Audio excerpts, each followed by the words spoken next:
Hey everyone, this is a quick way to check your 300ZX fuel sender unit and see if it's working correctly.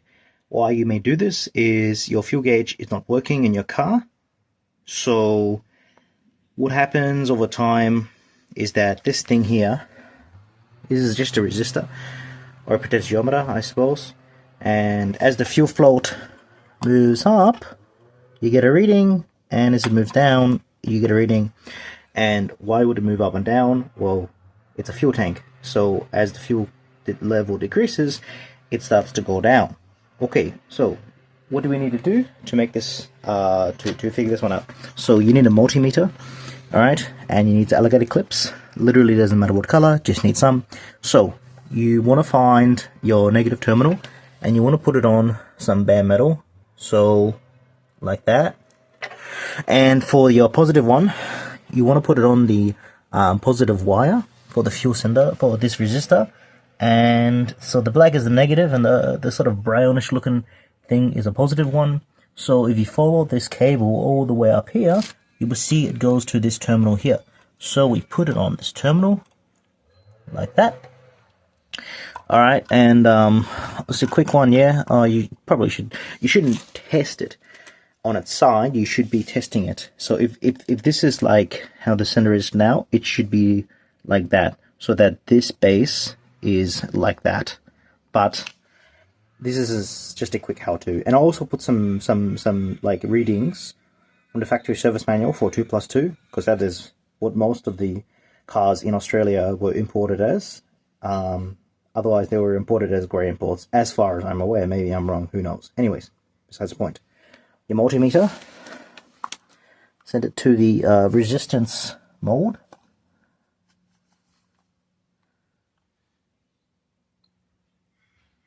Okay, now we're getting 80, let's just say that's 83.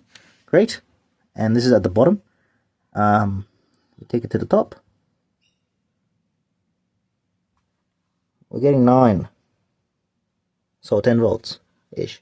And you just move the cable out of the way because it was crimped on the cable. A little bit lower. Alright, call it 6, 7.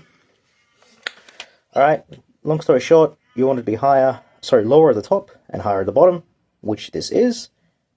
And if yours is not reading that, what you need to do, I have this WD-40 contact cleaner, and what I did, so I'm looking at this resistor, a potentiometer, and I'm seeing that is really, not really dirty, but it's a little bit. And another telltale sign is that when I was putting it from top to bottom, I was getting really wild readings. Insane, yeah? Like mega ohms, not ohms, because this should be in an ohm range.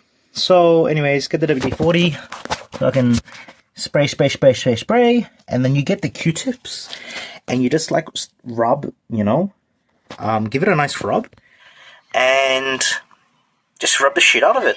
Up, down, underneath here. This middle portion was my finger. There it is. Underneath here is like a little wire resistor thing. Like a probe. I gave that a little bit of a rub.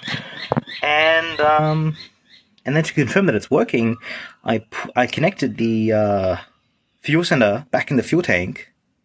But not in the fuel tank, right? So I connected the cable there back, and then I manually move the float up and down, and you will see the fuel gauge, it will slowly go up to its full reading when you move the float to the top, and then when you move it to the bottom, it will come back down.